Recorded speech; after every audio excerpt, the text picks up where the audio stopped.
And as we were walking down this trail going to the Skim Milk Bridge, a strange mist floated in front of my camera. Of course, this place is famously known for the dark history that it embodies. Bodies.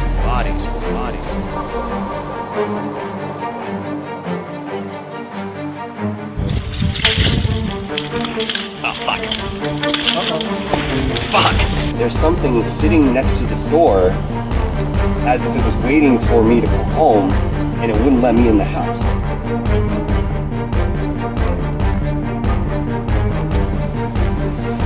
People have said that there are lights flittering about at night, perhaps orbs that surround the grave and swirl in and out.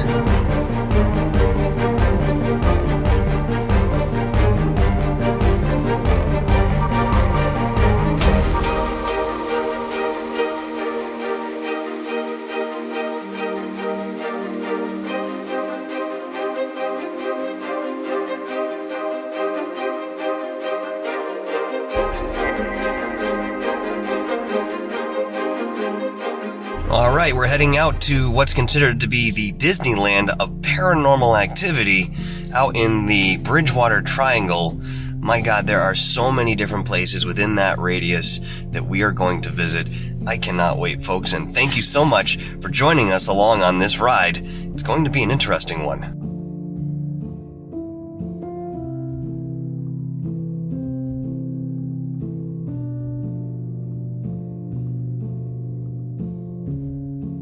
I am just about at the Freetown State Forest entrance, and I decided to pull over for just a moment to relay an experience I had while I was coming here.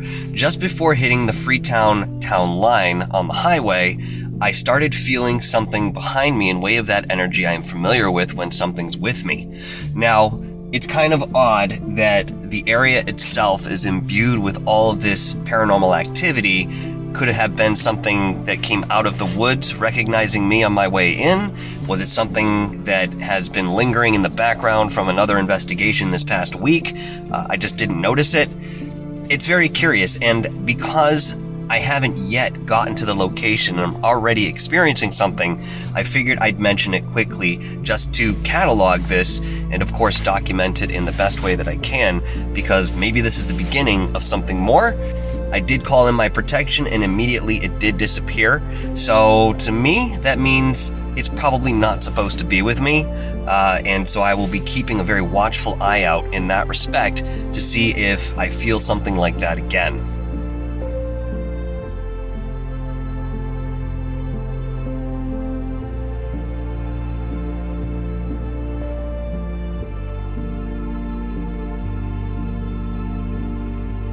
It's good to see you here. This is Robert Rivas, aka frapsap, coming to you from, we're in the Triangle. That's right, we're in the Bridgewater Triangle. Robert had brought along with him an arsenal of equipment, bestowing me with many different gadgets and instruments of measure. In his bundle included aura glasses, a handheld thermal imager, a FLIR adapter for my camera, a gas and vapor meter, an EMF reader, protective gear, a parabolic audio device that can pick up sound from long distances, and much more that will enhance and aid my investigations going forward. It's like ghost-busting equipment. It's ghost-busting equipment is what it is. And that's the reason why I bring it out here, because a vapor, a ghost, has been said to be a vapor, and if this picks up vapors, you can track it. I very much appreciate Robert's enthusiasm for exploring the field of the paranormal, as one could possibly don him as a real-life Ghostbuster, sans the car and decals. Walking into the state forest, there was an ominous tone to the environment. Nothing that stood out overtly, but rather a subtle undercurrent, layers of energy perhaps, that made the atmosphere feel very unsettling. So we're starting this expedition by trekking into the Freetown State Forest, and of course this place is famously known for the dark history that it embodies, including murders, ritual activity, animal sacrifice. I mean, this is all documented stuff too. This isn't just hearsay. So, walking into the woods themselves, I mean, this is a very beautiful stretch of land, but, you know, even initially, there's a little bit of something in the air. Can't put my finger on it yet, but there's something here. One can barely describe the nature of some of the crimes documented in these woods. What is it about the land that draws such negative experiences to an otherwise beautiful forest? Fuck was that? Bird. Making that sort of movement in the brush? Yeah, I heard that crackle. You heard that, Yeah, it sounded like somebody took a step, right? but it was just one. I heard crack. You didn't hear it? No. I heard it. Now this comes in the wake. It was using that noise As a cover. as a cover, I think. Maybe you're right about that. Happened right in the middle of that. Yeah, like right behind that fucking stump. That sounded like something big. Straight up, that sounded like something big. But again, it was only one step. Like I said, it feels really oppressive and kind of heavy over here. As I was in between takes, we suddenly heard the shrill call of an indigenous bird, unwavering in intensity and length for about 15 seconds. Immediately, as the call ceased, a loud crash perhaps 100 feet away caught our attention. I was expecting to hear another crash, as if something large was lumbering about the brush. There were no large animals we could observe, and at the same time, the environment became very constricting, and I began to feel as if something was weighing on me. Alright, here's something kind of strange. I've been parked out in front of this campsite, and I think it's been about a half an hour, and I just noticed that somebody's cooking over here, but there's been nobody here. What the hell's going on? Alright, not trying to make a huge deal out of this, but we just went into the woods, took our hike, and came back, and this food is still here. Very strange, guys. I mean, maybe it's a gift? I don't know how Bigfoot's gonna get into this can. Oh, there's nothing inside. Fucking bizarre. Interesting. With a little bit of what the forest had to offer under our belt, we set out to meet up with the Bridgewater Triangle paranormal investigators, who have been extensively researching their haunted hometowns for many years.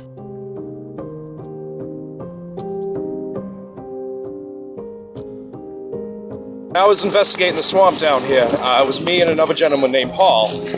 And as we were walking down this trail going to the Skim Bridge, a strange mist floated in front of my camera. And it wasn't, and I know it was winter, it could have been a breath. However, though, it was right in front of the camera and it kind of appeared in a wisp of light and faded up. Our first destination was a place known as Skim Bridge, where an untimely disappearance has haunted the area since the early 20th century.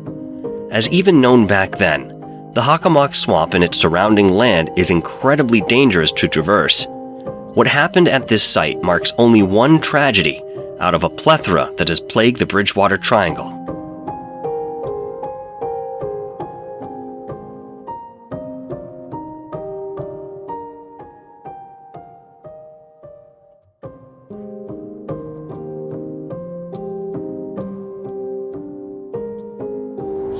So this is Skim Bridge, and Harry has informed me that it was nicknamed this moniker because there used to be a coating of clay over the river and thus earning that title.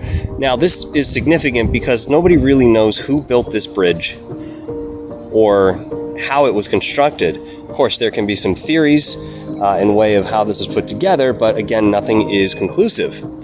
So the curious thing about this bridge too is that Evelyn Packard went missing not too far from here, and her canoe actually washed up right along this bank here.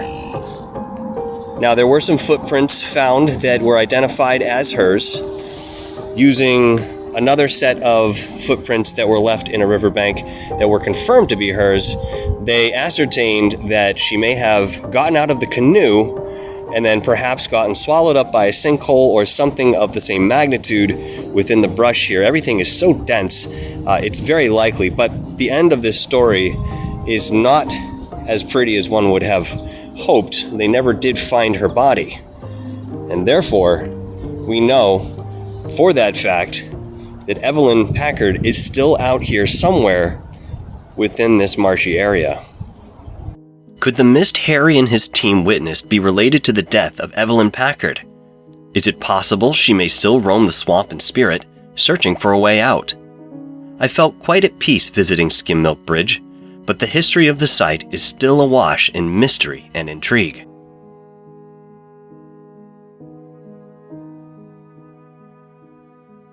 We are out at King Phillips Cave, which has a lot of historical significance in way of King Philip, or Metacomet as he's known, to have hid here during King Philip's War in the 1700s. Now, he did end up dying in a miry swamp in Bristol, Rhode Island, but it was only a short time after, while he was on the run. This is where he had hid. And we're going to go and check this place out, not only because of the historical significance, but also because there have been many reports of orbs floating around through the trees. You have apparitions walking in and out of the cave amongst the stones on top, and of course there have been many audible phenomenons occurring in the area, which I would love to explore, and hopefully we'll have something in way of that activity flitter in front of us so that we can convey to the world that yes, there is something here definitively. We don't know what it is, but we do understand the history and can make an intelligent guess. Many apparitions have been spotted at King Philip's Cave, and distant tribal drums are often reported as an aural phenomena. If the entities seen seemingly come and go at will, there may be more in the way of intelligence rather than something residual. There are many important days throughout the year for indigenous tribes, and timing in way of observing these echoes in history may be the key to reproducing some of these reported experiences.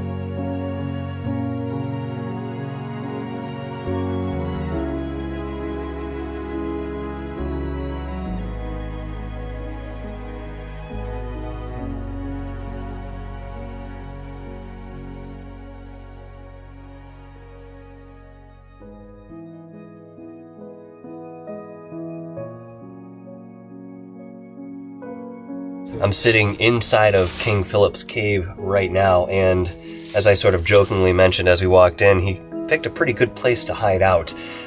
Even the land itself doesn't look like it's too prone to runoff or wash, and I would assume that he found the right sort of housing within this area, of course keeping himself from the settlers during that war.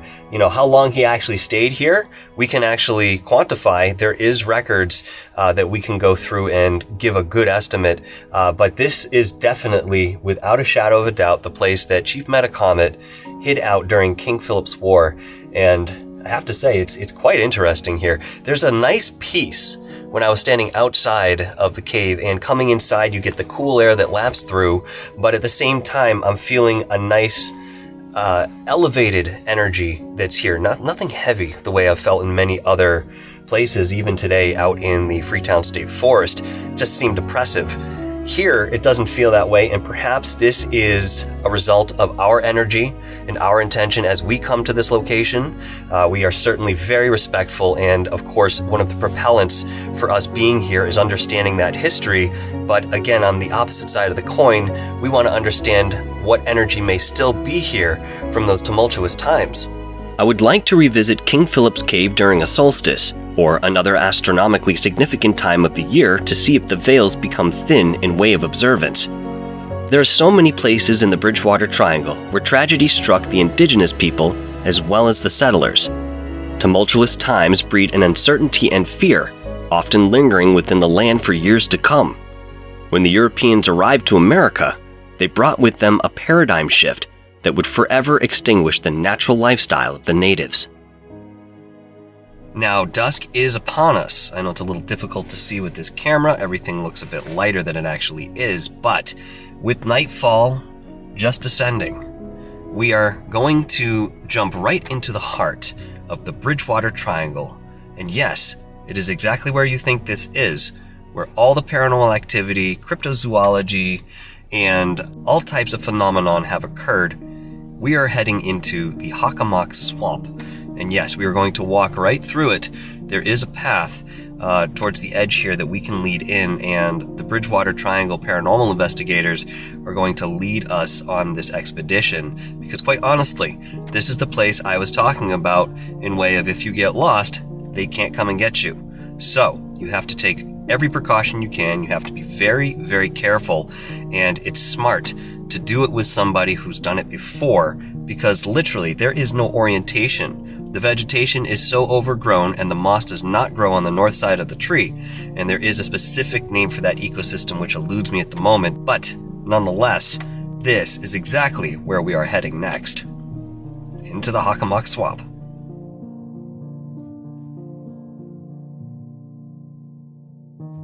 I'm out in Bridgewater Triangle in a section known as the Hockomock Swamp, which is huge. And this is just a small portion of it that you're seeing.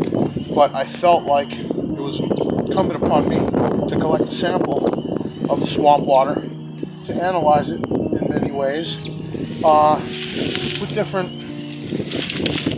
resources at my disposal, scientific, instruments, sensitive instruments that I brought with me. And right now I'm just going to go in. I brought some waders, and I spell it W-A-I-T-E-R-S because I made these guys wait a long time.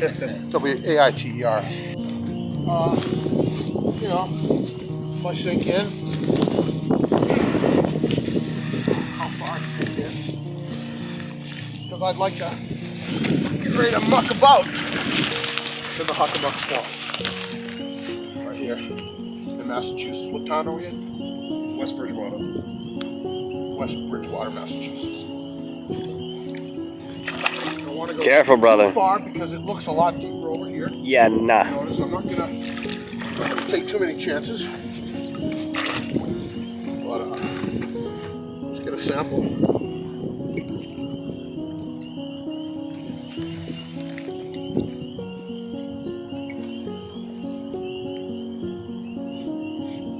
Right. What I'm also gonna do is mix this sample up with a vortex mixer, vortex generator, because vortices have been a staple of the phenomena that's described in this area, and I felt like bring a way to create my own vortex, and I felt use the Hockomock Swamp to make the vortex itself. As Robert just said, and Harry had just noticed, we absolutely have a vortex right here in the water.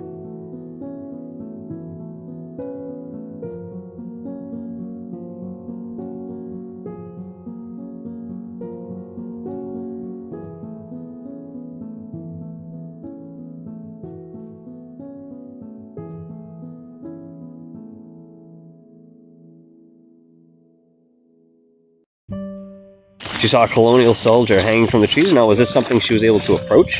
No, she said she went to tell her friend to look up and it was gone. Oh, wow. You gotta figure, someone who was probably on during the war. Yeah, of course. And keep in mind, too, some of these apparitions that we see, especially in way of residual existence, they don't necessarily sit in the same plane of reference that we do. So what I mean is that there is a physical affect wherein they do occupy the space, but this may be the reason you see one floating through the floor. Their floor, where they are remembering it and experiencing it, is lower or higher. So you get spirits that are floating. I guess there's no way to get rid of that, really. I don't think so, especially in the way of residual energy. It's something that just has to play out until it exhausts itself. But sentient, that's a different story.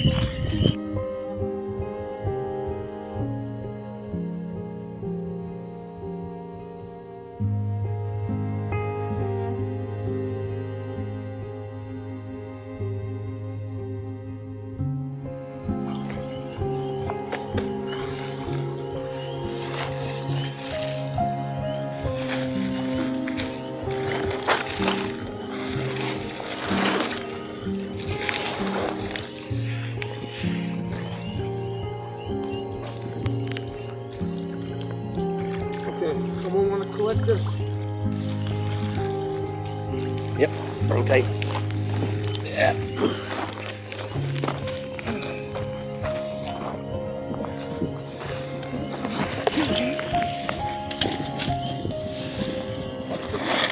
Oh. Okay. Yep, put your foot on. You got this, bro. Uh-oh.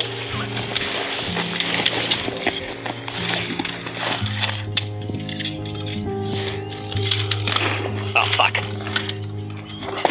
Fuck!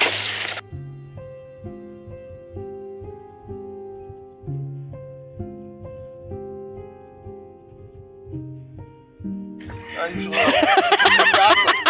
I'm in the swamp. I'm in the triangle, and I'm near the vortex. This is what I came here for. Don't get sucked in. I might. There's kind of stairs over here. If that's the way I go, I'm fine. Hey, it's still recording. I'm cool with it.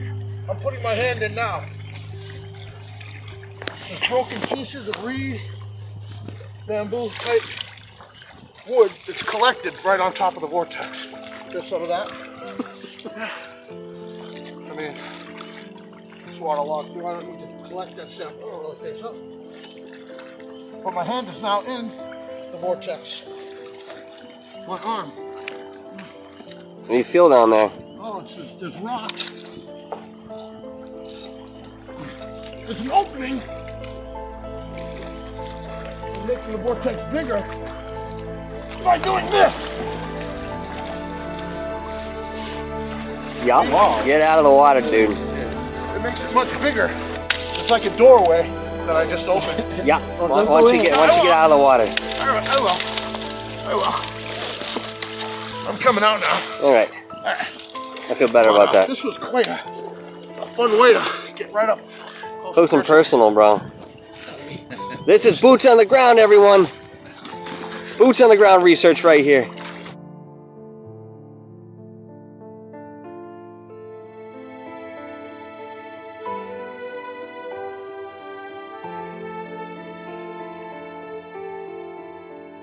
Oh, as I'm sitting on the couch, I can feel a presence come up to me real quick. It was a very negative, tight presence.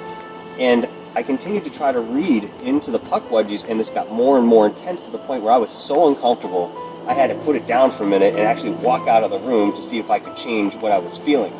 Now, within this moment that I had put the phone down as I was researching on, I walked into the kitchen, and a moment later, the partner that I was with, she came home and immediately said, "What's outside?" I said, "What do you mean?" She said, "There's something sitting next to the door as if it was waiting for me to come home, and it wouldn't let me in the house."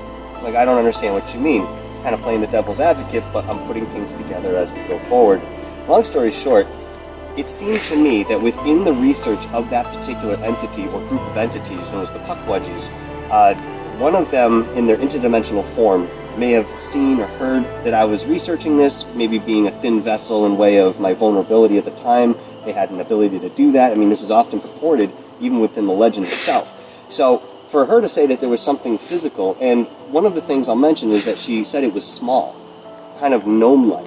So, I mean, that kind of pushed me towards the idea that perhaps these experiences were connected, what I was feeling during the research and what was being outside, apparently prowling around for a little time after that as she went outside to check sometime later and still felt that same energy.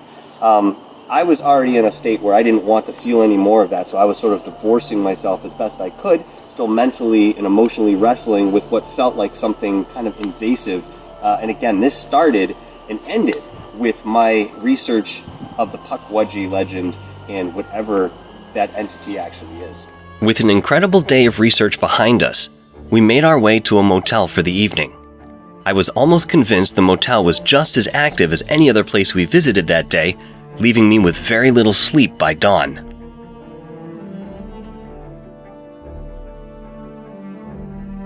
Alright, we're here at day 2 in the Bridgewater Triangle, and I just spent an awful night at the Motel 6 that we stayed at.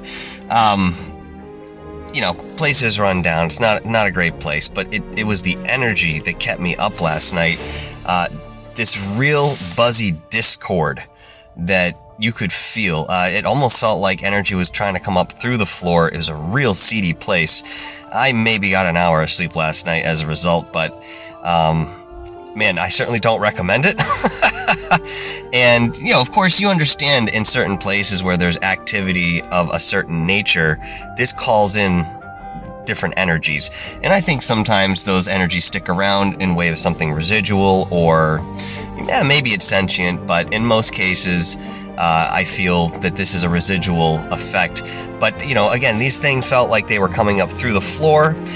You know, if I looked at the wall and saw a hole and for a moment sort of dialed in on it intuitively, I would start feeling all of this discordant energy all around me. Like I really didn't want to dive into any sort of psychic analysis of the space.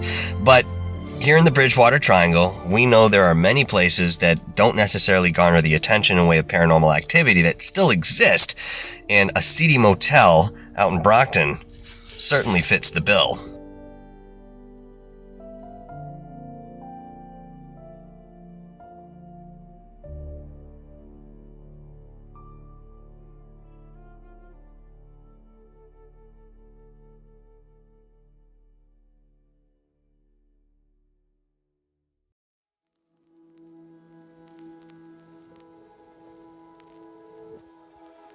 Jeff Belanger is known to have said that the first thought upon laying eyes on her vacant chair, the plot here in the Mayflower Hill Cemetery, was that this is the grave of a child.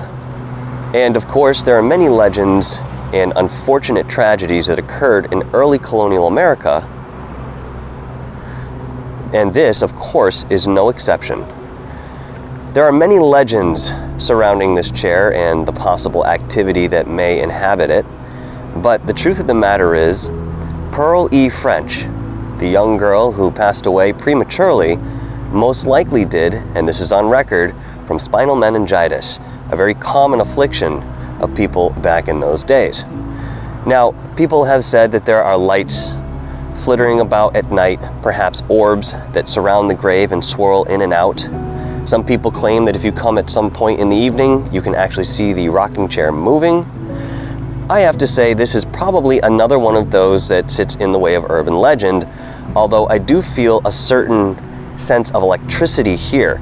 I'm wondering if this is not necessarily the chair itself, but everybody's attention worldwide on a location that somehow has a psychic imprint from that acknowledgement. When hundreds of thousands of people are aware of a particular event and location, their mental attention can sometimes act on the purportedly haunted place, bolstering the activity or energy inherently present.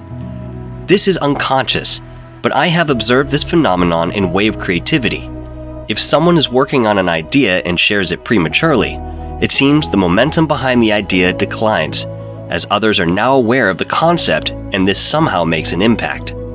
I'm certain the explanation lies in the field of the etheric, and at the moment, we do not have a means to measure this type of effect, and thus, this idea is wedged between theory and conjecture.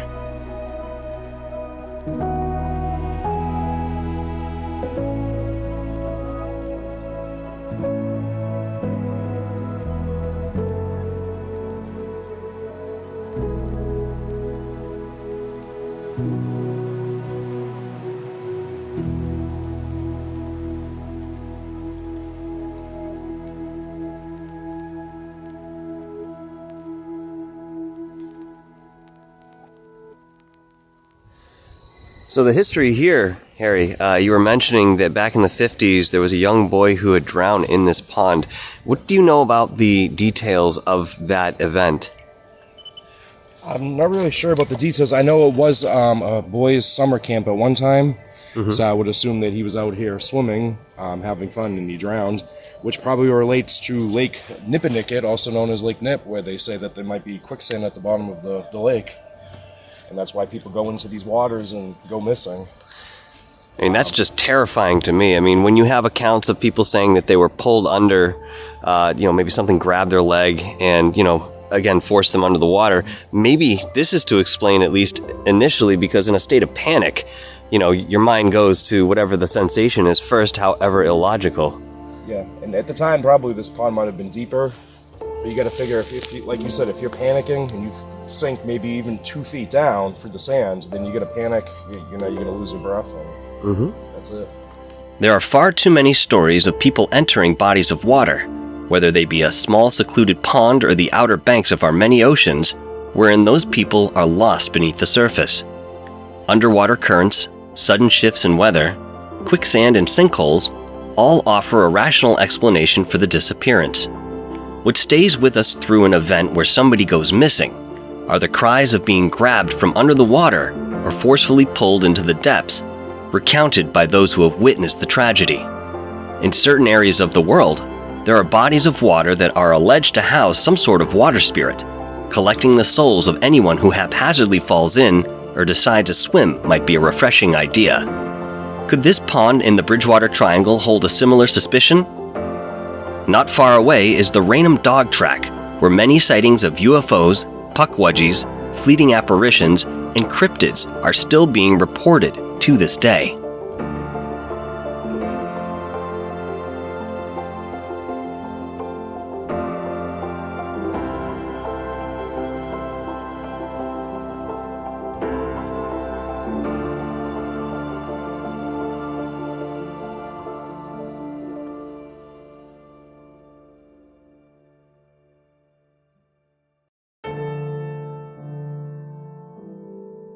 So we are in one of the creepier parts of the Hockomock Swamp behind Raynham Dog Track, where people see spook lights, they see old Native Americans running through the woods, they spotted UFOs in the sky right here above the Raynham Dog Track, and this is where the old railroad track ran way back in the day. This is just another place, like I said, in the Hockomock that's like a paranormal hotspot. Was it Bill Russo that saw the puckwudgie over this way, or was it somewhere else? I think he saw it on a side street in Raynham. Actually, I can try to find out exactly what street it was. Okay. But we are in Raynham. We're in the outskirts, though.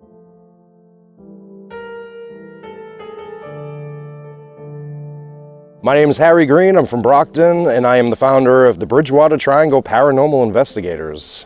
Yeah, I was 14 years old many moons ago. And this was in the mid-90s, and I was with a childhood friend of mine, Troy. We used to ride our bikes around the neighborhood, and where we lived at the time was very close to Brockton High in Brockton, Massachusetts, right on the outskirts of West Bridgewater near the Hockomock Swamp. And we were riding our bikes down the old quad trails behind Brockton High, and he got off his bike and ran into the woods. And I'm thinking, what's he running from? All of a sudden, the wind started to pick up. The shrubs, the trees were blowing like crazy, and I thought to myself, is there an airplane? All of a sudden, I look up in the sky, and about 3 stories up, there was this big, humongous bird, and the wingspan was probably the size of an old 1978 Lincoln Town Car. And he flew by, and it was so close, he was looking at me, and I thought to myself, I hope he doesn't think I'm a worm. I hope he doesn't pick me up and carry me on his way. But he flew over me, and I can remember the texture was kind of darkish brown, almost like suede. It looked very old and worn out, and he flew by me going south towards the Hockomock Swamp. And this was before I ever even heard of the Bridgewater Triangle. Now, as a kid, I thought to myself, just a big bird I never studied before in school. It was probably around now 2009 when a friend of mine was telling me about the Bridgewater Triangle and all the strange occurrences that happen. And I was asking her, well, what is the Bridgewater Triangle? And she was telling me about these cryptid birds that people see, pterodactyls, thunderbirds, and I thought to myself, well, wait a minute, this might be something that I saw. So it was around a decade later, I was in my mid-20s, and a friend of mine was telling me about the Bridgewater Triangle, and I was asking her, well, what is that? And she was telling me about the strange occurrences that happen. And she was telling me about all these cryptid birds that people see, pterodactyls, thunderbirds, and I thought to myself, wait a minute, I wonder if that's what I saw when I was 14 years old, because this bird was humongous.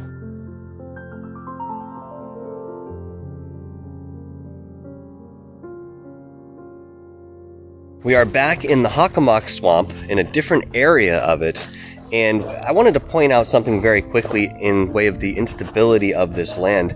We have trees that are uprooting, I would imagine due to some sort of water movement or erosion at some point in time, but this is recent that these have been uprooted, and again sort of lends some type of instability to the land in a way that we've always talked about.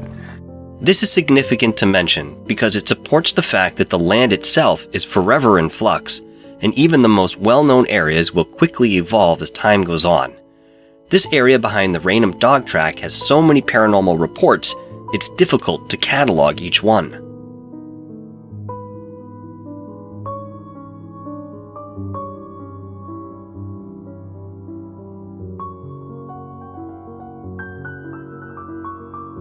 So unfortunately, the story of the cryptid demonic big black dog happened the morning of April 30th, 1976 at 7 a.m.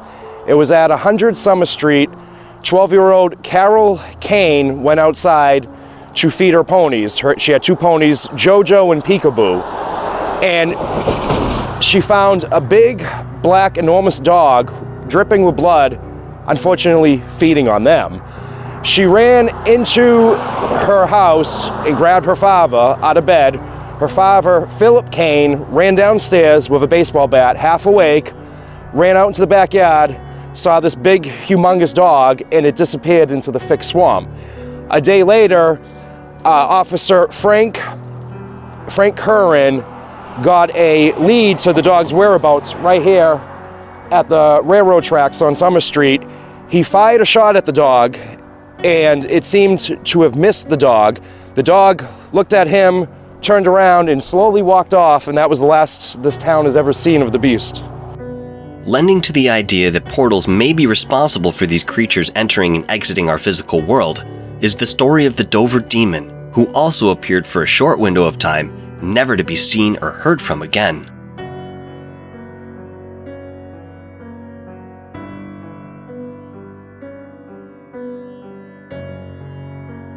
I'm standing at the site of a very historic mill built by John Selee back in the 18th century.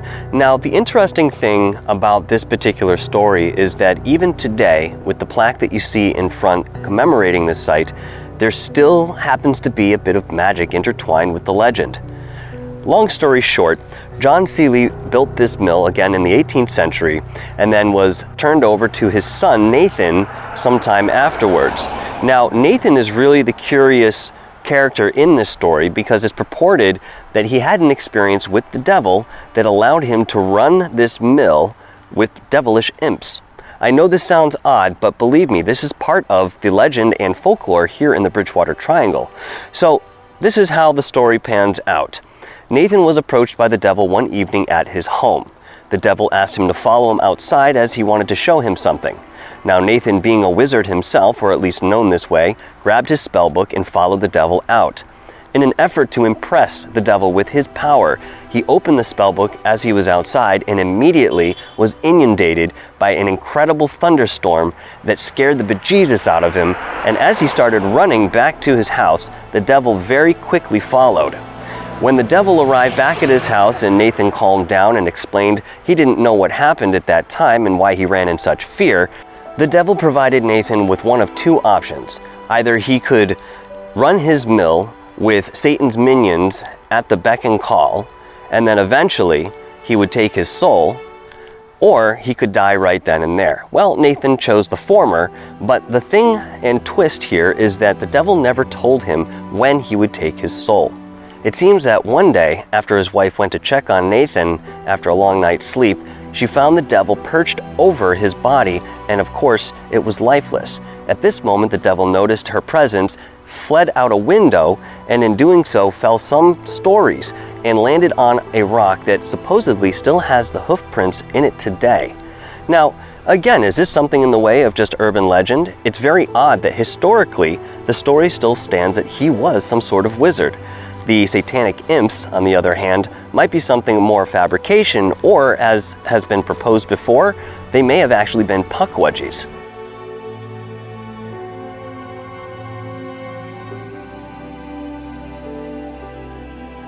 There is nothing left of the old mill, having burned to the ground one night hundreds of years ago.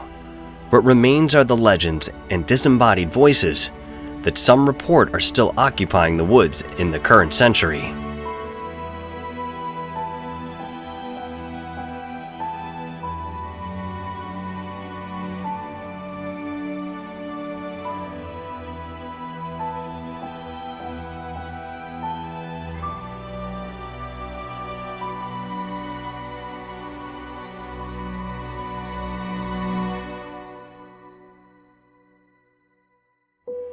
This is a very special locale.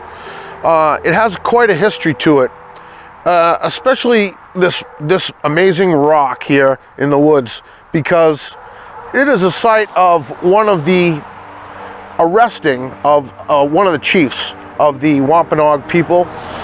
He was a man by the name of Anwan, and he was Metacomet's made man, and he was beheaded here at this site. I'm not going to get into the whole, case of who was the perpetrator and this and that, but there was a custom that the native tribes have of wampum, and they give belts, wampum belts, that are customary, that have great meaning and official between tribes and between white men and other tribes. And they had struck a treaty in certain respects that was not respected back. It was not reciprocated, and therefore what happened was it was like a stab in the back, not only to this one man who was murdered, but also to the entire tribe at that time. So a great injustice was done when the belt was never returned, the wampum belt that was given in peace and brotherhood.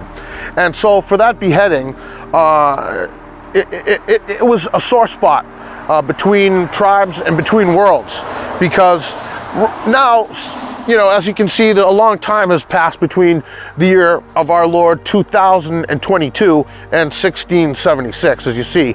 And the physical belt itself may have deteriorated over time.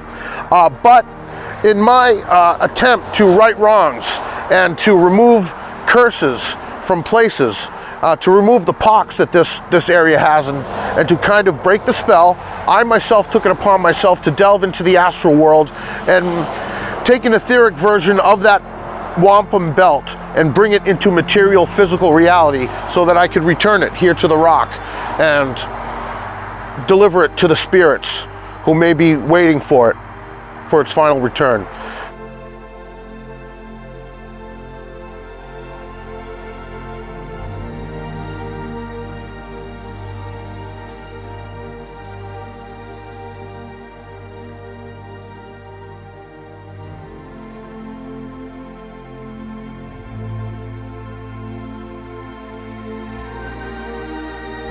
Out here at Anawan's Rock, I feel sadness. It's not necessarily heavy, but it's something here in way of that residual energy. It's energetic too. There's sort of a popping feel, not necessarily anything elating, but yeah, overwhelming sense of sadness, maybe defeat. Very interesting, and it's kind of soft. It's not very hard-edged, it's not incredibly electric, mournful. Perhaps some sort of imminent despair. Certainly makes sense in way of the history here, but at the same time, to walk in this space and have those little light waves just kind of going across your skin, and you can feel it in your solar plexus, is quite an interesting and noteworthy experience.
While at Anawan's Rock, Robert performs his ceremony to return the Wampanoag belt.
With the multitude of locations within the Bridgewater Triangle, I highly doubt that we'll be able to cover them all, even in a lifetime. When one becomes discovered and explored, another one pops up right behind it, and sometimes I mean that literally. This is a very interesting area, and of course, anomalous in its own right, but we understand that there are triangles all across the globe that encompass the same type of odd phenomena. Perhaps as science moves forward, and intuition blends and braids with what we know scientifically, we'll be able to quantify this, and eventually come to something more solid in way of conclusion as time goes on.